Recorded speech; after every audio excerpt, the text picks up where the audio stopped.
দেশের স্বাভাবিক রাজনীতি ছিল না। সাধারণ মানুষ স্বাভাবিকভাবে চলাফেরা করতে পারে নাই। সকল রাজনৈতিক দলের নেতা কর্মীদেরকে গায়েবী মামলা দিয়ে, হয়রানি করে, মিথ্যা মামলা দিয়ে সাজার পর সাজা দিয়েছে, জেলের পর জেলে রেখেছে, অত্যাচারের পর অত্যাচার করেছে, গুম করেছে, খুন করেছে।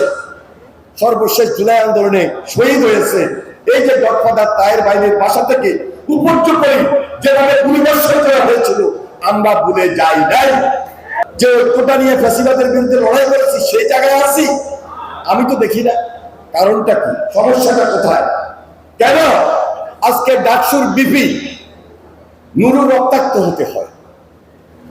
নুরুর উপর আঘাত করে করেছে, এটা খুঁজে বের করতে হবে। এটা আরেকটা ষড়যন্ত্র। এই ষড়যন্ত্র বাংলাদেশের বিরুদ্ধে, এই ষড়যন্ত্র বাংলাদেশের স্বাধীনতা সার্বভৌমত্বের বিরুদ্ধে।